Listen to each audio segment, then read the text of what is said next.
Magandang araw po mga minamahal nating mga kaibigan, mga kapatid, mga subscribers po ng ating Solid Rock Ministry Lesson Review. Kami po'y muling nagagalak at kami po'y muling bumabati sa inyong lahat. Napakabuti po ng Diyos sapagkat panibagong linggo na naman po ang ipinagkaloob sa atin. At meron naman po tayong magandang topic na pag-uusapan. May pamagat pong mapalad ang mga sumasampalataya at ito po ay pang-pitong topic. Ulitin ko po, pang-pitong topic, mapalad ang mga sumasampalataya. Kagaya po ng ating nakagawian, tayo po muna ay mabanggit ng mga pangalang ito na mga nag-comment sa atin. Jer Toscano Rapalio, Glenn Lavinia Talasan, Leo Ibora ng Iloilo City, Elizabeth Cadiente, Evangeline Pardo ng Hinipaan, Daet, Susan Husayan, Prese Lazo, Leonardo Padriquela, Nelson Tibuso, Edna Colendres, Bern Pronda Talipusno Maragondon, Lily Tolentino ng Manila, Miles Orpia ng San Miguel, Bulacan, Ronel Castillo, Ranjade Mendeja, Marlon Magsayo ng Antipolo, Lerio Regis ng East Cainta, Melvin Lastima ng Tansa Cavite, Aida Almasco ng Pasig City, Rowena Cahigos, Nanette Banyas ng Ragay, Rico Garland, Crisa Corrales, Wilma Maglage, Paul Barela, Jolito Rituya, China Labrador, Jomel Peria, Noemi Bernabe, Florendo Custudio, Pelisa Labrador, Joy Isque. Magandang araw po sa inyong lahat.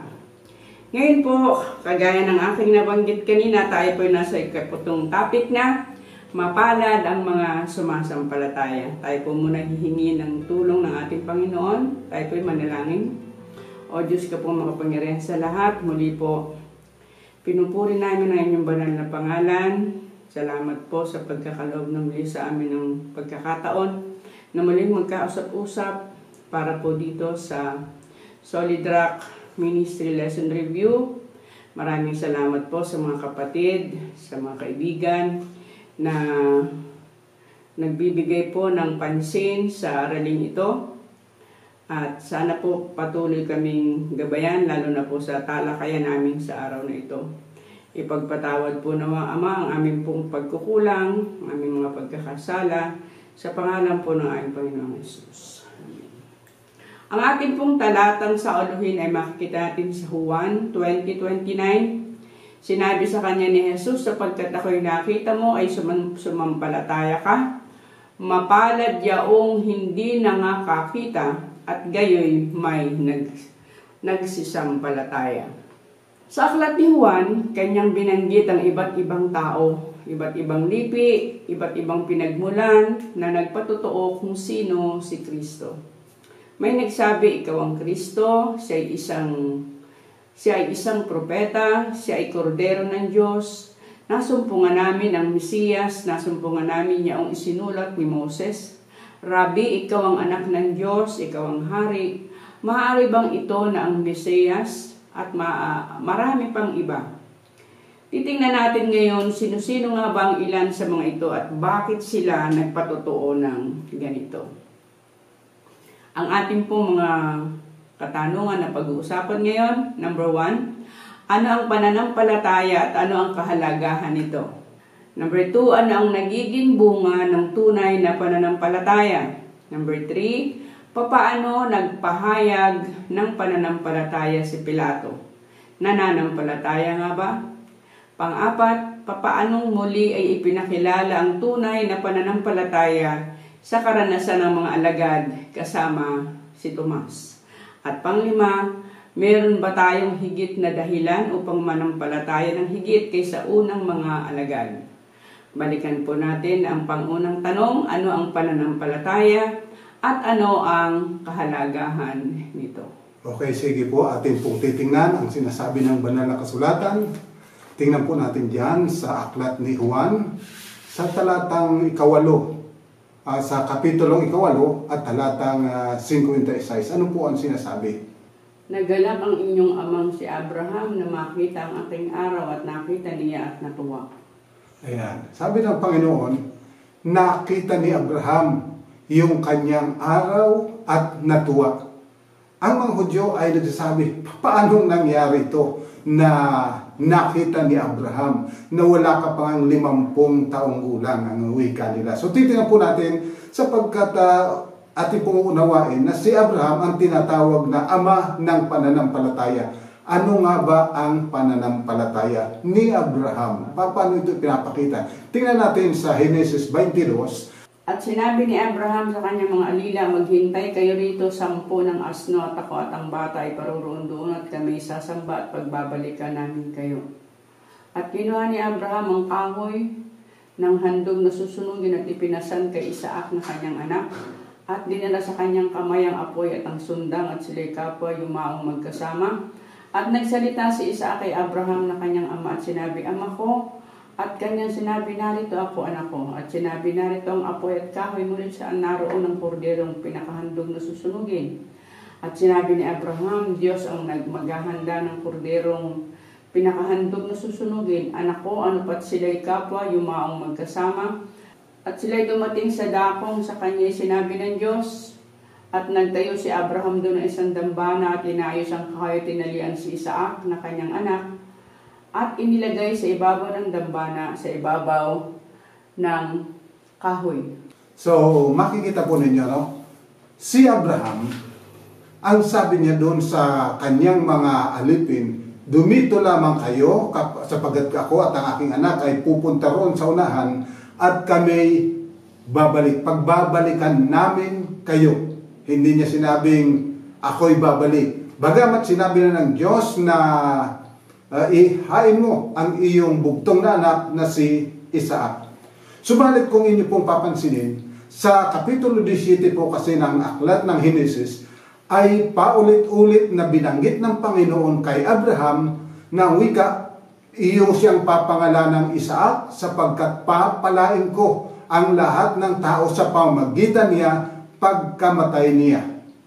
At muli ay inulit na sa pamagitan ni Isaac, pagpapalain ang lahat ng tao. So ito si Abraham ay nananampalataya ng lubusan na bagamat sinabi ng Panginoon na ihandog si Isaac, alam niya na ang Panginoon ay siyang magkakaloob, siyang mag-provide ng kordero na siyang ihahain. Hindi siya nag-alinlangan. Talagang nanampalataya siya na ang Diyos ay mag-provide. Kaya nung siya ay tanungin ang kanyang anak na si Isaac, ang tugon niya, ang Panginoong Diyos ang mag-provide ng kordero. At alam po natin yung naging karanasan na tila man din walang ipinoprovide ang Diyos. Kaya kanya nang ginapos ang kanyang anak upang ihain at kanyang itinaas ang kanyang kutsilyo upang patayin ang kanyang bugtong na anak na si Isaac. Dahil tapos nalalaman niya kahit pa mamatay ito si Isaac, may pangako ang Diyos na sa pamagitan niya ay pagpapalain ang lahat ng tao na niniwala siya, bagamat mamatay ay muli itong mabubuhay. Subalit nung nasubok na yung kanyang pananampalataya, sinabi ng Diyos sa pamagitan ng isang anghel, sapat na. At kanyang nakita ang isang kordero na nakasabit sa dawagan at ito ay kanyang kinuha upang kanyang ihandog. Dito ay nakita niya ang kordero ng Diyos. Bagamat hindi malinaw sa kanya, alam niya na ang Diyos mag-provide ng kordero na siyang magiging pangtubos sa lahat ng ating mga kasalanan. Kaya siya ay natuwa, siya ay naging masaya, at ang Diyos ay naging masaya. Alam po ninyo, kapag tayo ay mayroong tunay na pananampalataya, anumang dumaan sa ating buhay, tayo ay magagalak at tayo ay magkakaroon ng kapanatagan. Kaya hindi marapat sa isang tao na mabalisa sa anumang bagay na pagsubok na dumarating kung siya ay mayroong pananampalataya. Kaya napakahalaga po na ating idalangin sa Panginoon na magkaroon nawa tayo ng lubos na pananampalataya sa Kanyang kabutihan, sa Kanyang pag-ibig, sa Kanyang mga panukala na tayo maging handang sumunod, maging tila man din imposible. Salamat, Pastor. At ngayon po sa ating pangalawang katanungan, ano ang nagiging bunga ng tunay na pananampalataya? So, titingnan po natin dyan sa Juan 12, 1 hanggang 8. Ano po ba ang sinasabi? 6 na araw nga bago magpaskwa ay naparoon si Jesus sa Bitanya na kinaroroonan ni Lazaro na ibinangon ni Jesus mula sa mga patay. Kaya't iginawa siya doon ng isang hapunan at si Marta ay naglilingkod at tapos si Lazaro ay isa sa nakakaupo sa pagkain na kasalo niya. Si Maria ay kumuha ng 1 libra ng ungkwentong taganas na nardo na totoong mahalaga at pinahira ng mga paa ni Jesus at kinuskos ang kanyang mga paa ng kanyang mga buhok at ang bahay ay napuno ng amoy ng ungkwento. Datapwat si Judas Iscariote na isa sa kanyang mga alagad na sa kanya magkakanulo ay nagsabi, bakit hindi pinagbili ang ungkwentong ito ng 300 denaryo at ibigay sa mga dukha?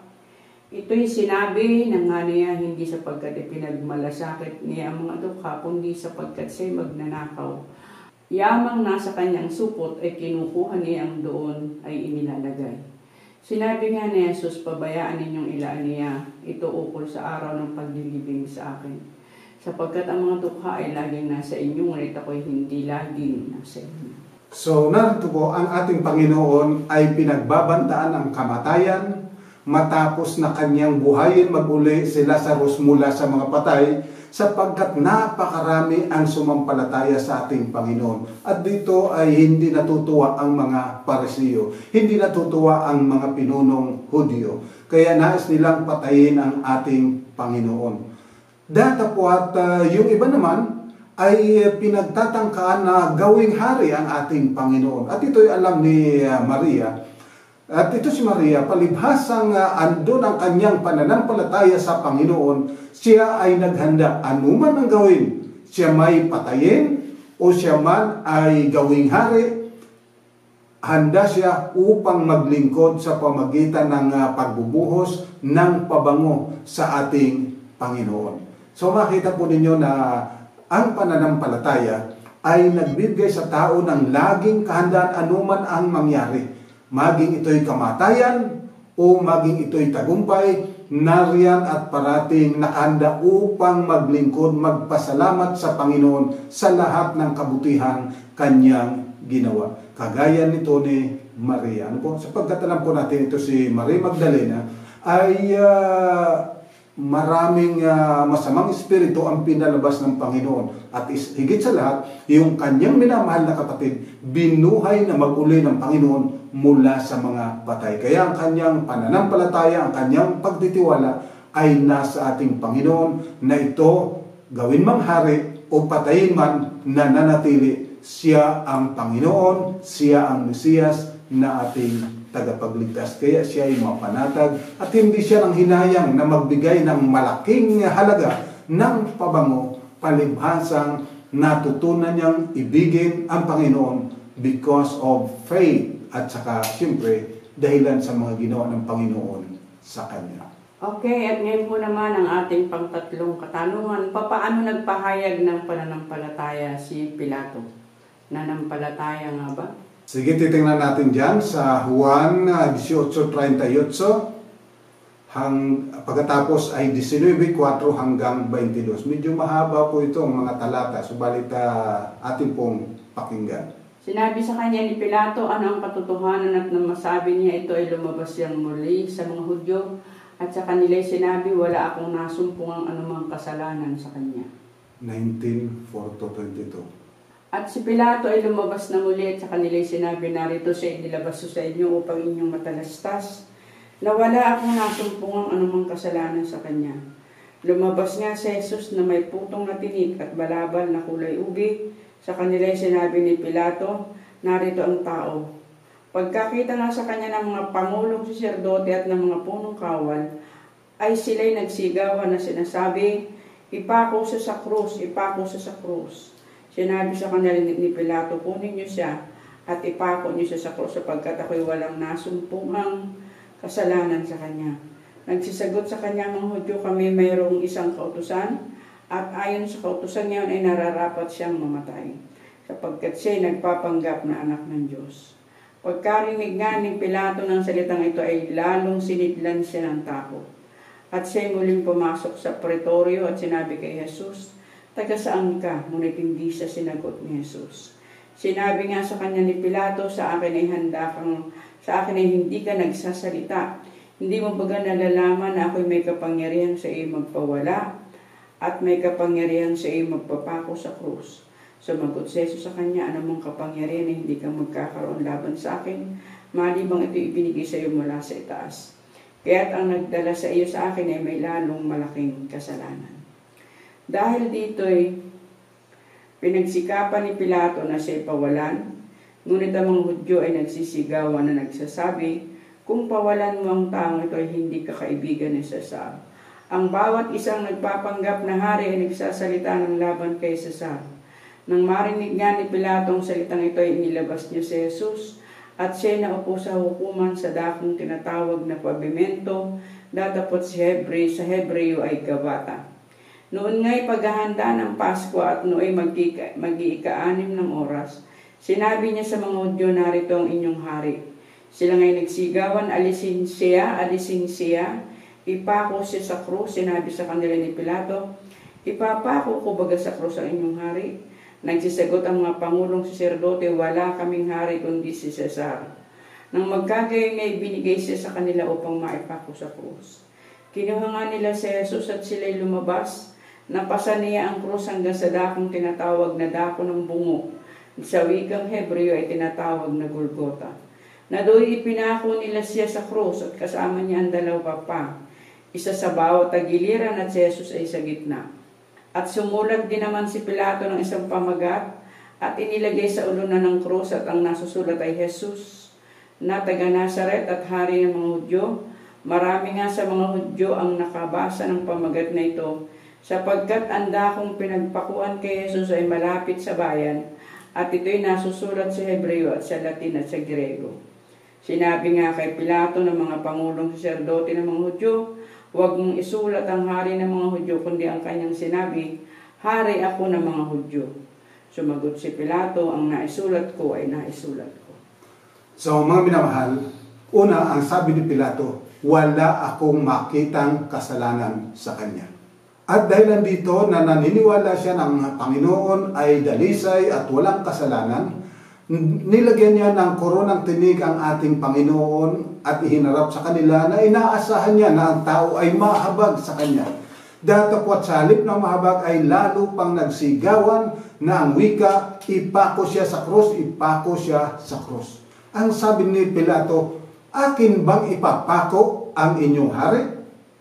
Datapwat ang mga tao nagsabi, wala kaming ibang hari kundi si Cesar. Bagamat ibig nila na sila'y makawala na sa kapangyarihan ni Cesar, kanilang sinabi, wala kaming ibang hari kundi si Cesar.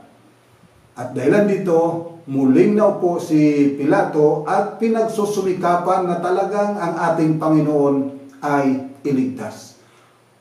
So, ibig sabihin, nagpapakita si Pilato ng konting pananampalataya. Datapot ang suliranin, ang ating Panginoon ay ayaw sumagot sa kanyang mga katanungan.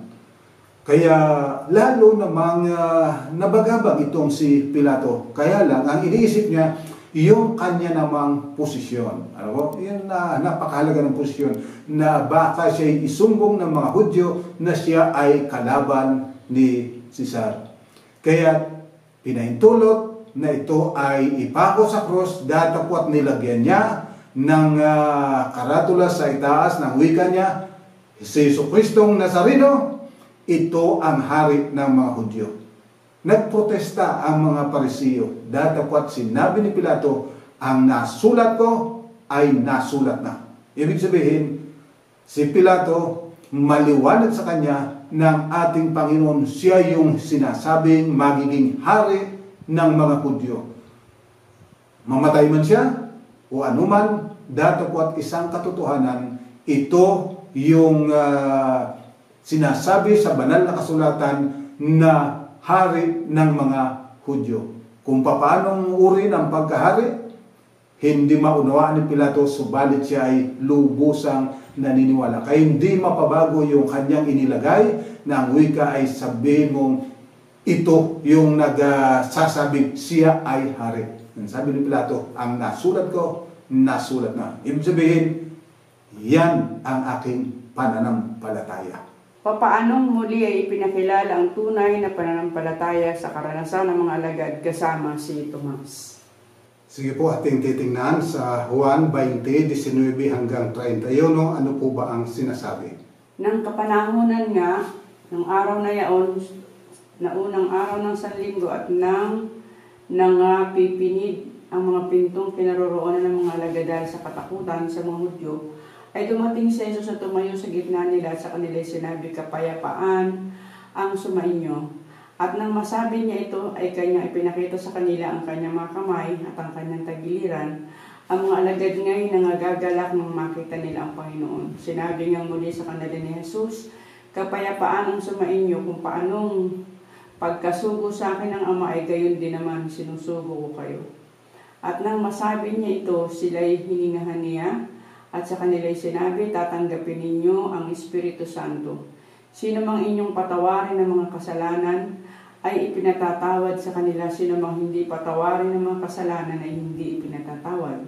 Ngunit si Tomas, isa sa 12 ay tinatawag na Didimo, ay wala sa kanila nang dumating si Jesus. Sinabi nga sa kanya ng ibang mga alagad, nakita namin ang Panginoon, ngunit sinabi niya sa kanila, malibang aking makita sa kanyang mga kamay ang butas ng mga pako at maisuot ko ang aking daliri sa butas ng mga pako, ay maisuot ko ang aking kamay sa kanyang tagiliran, ay hindi ako sasampalataya. At pagkaraan ng 8 araw ay muling nasa loob ng bahay ang kanyang mga alagad at kasama na nila si Tomas. Dumating si Jesus nang nakapinid ang mga pinto at tumayo sa gitna at sinabi, kapayapaan ang sumainyo. Na magkagayon sinabi niya kay Tomas, idaiti mo rito ang iyong daliri, tingnan mo ang aking mga kamay. At idaiti mo rin ang iyong kamay, at isuot mo siya sa aking tagiliran, at huwag kang di mapanampalatayahin, kundi mapanampalatayahin. Sumagot siya si Tomas at sa kanya sinabi, Panginoon ko at Diyos ko. Sinabi sa kanya ni Jesus, sapagkat ako'y nakita mo ay sumampalataya ka, mapapalad o hindi na nakikita at gayon may nagsisampalataya. Gumawa rin nga si Jesus ng iba't ibang maraming tanda sa harap ng kanyang mga alagad na hindi na nasusulat sa aklat na ito. Ngunit ang mga ito ay nangasulat upang kayo'y magsampalataya na si Jesus ang Kristo, ang anak ng Diyos, at sa inyong pagsampalataya ay magkaroon kayo ng buhay sa kanyang pangalan. So mga minamahal, napakaliwanag po. Ang tunay na pananampalataya ay hindi base sa nakikita, kundi pananampalataya, pagtitiwala sa Panginoong Diyos na kapag sinabi niya, ito ay mangyayari at marapat mangyari sapagkat ang nagsabi ay ang Diyos na hindi sinungaling, Diyos na tapat, Diyos na makapangyarihan sa lahat. Gaano man ka-imposible ang lahat ng bagay, kinakailangan panampalatayan na natin. Kagaya ng pagkabuhay na mag-uli ng ating Panginoon. Parang napakahirap panampalatayanan, mahirap paniwalaan. Subalit ang wika, ito'y nasulat na upang inyong panampalatayanan. So mga minamahal, napakahalaga na yung mga sinabi ng Panginoon sa pamagitan ng kanyang mga propeta, sa pamagitan ng kanyang mga alagad, kapag sinabi, dapat panampalatayan na natin sapagkat yan ay nagbubuhat sa Diyos at ang Diyos kailanman hindi nagsisinungaling. At ang Diyos makapangyarihan sa lahat. Ang lahat ng tila imposible sa atin, walang imposible sa Diyos. Ang mga bagay na sa tingin natin para bagang hindi lalabas na maganda, datapot pag sinabi ng Panginoon, ito ang marapat, panampalatayan na natin. So yun po ang pananampalataya. Ang ika nga po doon sa isang awitin, God said it, and I believe it. That settles all things for me. Yan po ang marapat na ating maging pananampalataya. At tayo po'y dadako sa ating panghuling katanungan. Meron ba tayong higit na dahilan upang manampalataya ng higit kaysa unang mga halagad? Alright, tingnan po natin sa Mateo 24:2. Datapot siya'y sumagot at sa kanila'y sinabi, hindi ba ganyo na nakikita ang lahat ng mga bagay na ito? Katotohanan sinasabi ko sa inyo, dito'y walang maiiwang isang bato sa ibabaw ng ibang bato na hindi ibabagsak. Tingnan pa natin sa talatang 14. At ipangangaral ng Ebangheliyong ito ng kaharian sa buong sanglibutan sa pagpapatutuo sa lahat ng mga bansa at kung magkagayoy darating ang wakas. So ito po yung mga sinasabi ng ating Panginoon patungkol sa pagkawasak ng templo at patungkol sa pagbabalik niya pagkatapos ng lahat ng mga bagay. Una, ang wika niya, walang bato sa ibabaw ng bato na may iwan. Alam po ninyo, yung bato sa templo ay daan-daang tonelada ang bigat ng bawat isa. Kaya parang napaka-imposible na ito'y bubungkalin pa o kaya'y ikakalat ng mga tao na wawasak noong templo. Marahil isipin natin, sapat ng susunodin, datapot ang wika ng Panginoon, walang bato, sa ibabaw ng bato ang may iwan. At yun nga po ang nangyari. Tila imposible, subalit nangyari sapagkat sinabi ng Panginoon mangyayari. Yung ipangaral ang Ebanghelyo, ang wika ng Panginoon, ipangangaral ang Ebanghelyo sa buong sanlibutan. At yan po ay nakikita nating ginagawa. Kung babasahin pa po natin yung talatang 6 hanggang 8, ay makikita pa rin natin yung mga palatandaan pa na sinabi ng Panginoon na pawang mga nagaganap. Tingnan natin sa 6 hanggang 8. At mga karirinig kayo ng mga digmaan at mga alingaw-ngaw ng mga digmaan. Ingatan ninyo na huwag kayong magulumihanan sapagkat kinakailangan na ito'y mangyari datapot hindi pa ang wakas.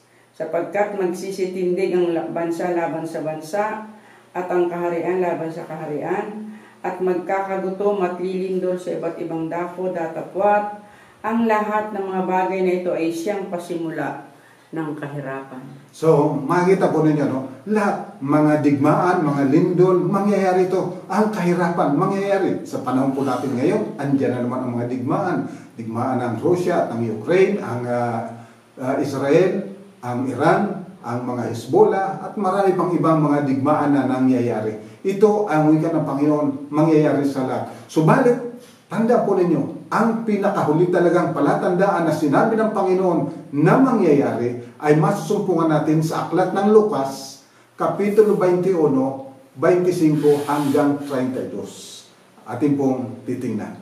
At magkakaroon ng mga tanda sa araw at buwan at mga bituin, at sa lupa'y magkakaroon ng kasalatan sa mga bansa na matitilihan dahil sa ugong ng dagat at mga daluyong. Magsisipang lupaypay ang mga tao dahil sa takot at dahil sa paghihintay ng mga bagay na darating sa ibabaw ng sanglibutan, sapagkat mangangatal ang mga kapangyarihan sa mga langit. At kung magkagayoy makikita nila ang anak ng tao na pariritong nasa isang alapaap na may kapangyarihan at dakilang kaluwalhatian. Datapot kung magpasimulang mangyari na ang mga bagay na ito, magsitingin kayo at itaasin niyo ang inyong mga ulo, sapagkat malapit na ang pagkatubos ninyo. At sinalitaan niya sa kanilang isang talinhaga, masdalin niyo ang puno ng igos at ang lahat ng mga punong kahoy. Pagka nangagdadaho na sila, ay nakikita ninyo at nalalaman ninyo sa inyong sarili na malapit na ang tag-araw. Gayon din naman kayo pagka nakita ninyong nangyari ang mga bagay na ito, talastasin ninyo na malapit na ang kaharian ng Diyos. Katotohanan sinasabi ko sa inyo, hindi lilipas ang lahing ito hanggang sa maganap ang lahat ng mga bagay.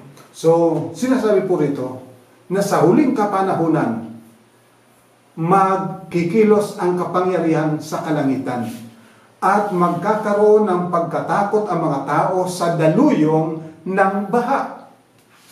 Ating pong napansin dito sa atin, katatapos lang nung bagyo, dalawang bagyo magkasunod, at kitang-kita po natin kung paanong napakarami ang napahamak. Kaya ang buong sanglibutan po ay ito ang kanilang inaalala, ang pagkatunaw ng yelo sa Antarctica at ang pagtaas ng tubig na lilipol sa maraming mga syudad. Kaya mga minamahal, sabi ng Panginoon, hindi na lilipas ang sanglahing ito at mangyayari na ang lahat ng bagay. Makikita na ninyo ang pagdating ng anak ng tao. Kaya kapag nagsimula ang wika na mangyari ito, na ang tao ay nahihintakutan dahilan sa daluyong ng tubig, tanda ninyo, hindi na lilipas ang lahing ito. Mga minamahal, mula nung ang tao ay madiscover na nagkakaroon ng pagkawasak ang ozone layer, nalaman nila na tataas ang temperatura, darami ang bagyo, at kung matunaw ang yelo sa Antarctica, tataas ang tubig at marami ang malulubog. Kaya ngayon, marami na ang natatakot talaga sa daluyong ng tubig. At hindi lang daluyong ng tubig, pati ang pagkaguhol ng lupa. Kaya kung ikay nasa kataasan, matakot ka sapagkat baka dahilan sa maraming tubig, gumuho. Kung ikay nasa kaibabaan, baka ikay maguhuan o kaya'y mabahaan. Yun ang kinatatakutan ng sanglibutan. At wika ng Panginoon, hindi na nilipas ang lahing ito. Kaya mga minamahal, malapit na darating ang Panginoon. Panghawakan natin ang kanyang salita sapagkat yan ay tunay na nangyayari at nakikita ng ating mga mata. At yan po natatapos ang ating pong talakayan. Iiwan po namin sa inyo ang mga summary ito upang lalo po natin maunawaan ang ating pinag-aralan. Number 1, si Abraham na nanampalataya pagkat sinabi ng Diyos at ito ay ibinilang na kanyang katuwiran. Pangalawa, dahil sa pananampalataya, handa si Maria na gawin ang kanyang kaya upang luwalhatiin si Kristo. Pangtatlo, si Kristo walang kasalanan subalit namatay dahil sa pag-ibig sa atin. Pang-apat, sapagkat sinabi ng Panginoon, sapat na upang ating panampalatayanan sapagkat siya ay hindi nagbubulaan. At panglima, matapos ang mahigit 2,000 taon, marapa tayo ay may higit ng basihan ng pananampalataya. So mga minamahal, tayo po ay magtiwala sa ating Panginoon sapagkat kapag sinabi niya, nangyayari at mangyayari. Tayo po'y manalangin. Ama po namin banal, maraming salamat sapagkat ikaw naming Diyos makapangyarihan sa lahat at Diyos na puspos ng pag-ibig na ihinayag mo sa amin ang lahat ng mga bagay na mangyayari sapagkat ang ibig mo kaming lahat ay maging handa na matutunan naming panampalatayan ka, panampalatayan ng aming Panginoon at mamuhay ng ayon sa iyong banal na kalooban. O mga banal, salamat po sa dakilang biyaya na ito na yung pinagkaloob sa amin. Tulungan naman kami ng banal na Espiritu na magkaroon ng ibayong pananampalataya, pagsunod, pagpapasakop sa iyong banal na kapangyarihan. Salamat po sa pagpapatawad mo sa aming mga kasalanan. Salamat po sa mga biyaya na patuloy mong ipinagkakaloob sa amin. Matatag nawa ng gayon na lamang ang aming mga pananampalataya. Maluwalhati ang iyong pangalan at ang pangalan ng aming Panginoong Jesus. Amen. So mga minamahal, ang pagpapala po ng Panginoon mapasa ating sama-sama. God bless po. Hanggang sa susunod na linggo, muli po tayo magsama-sama.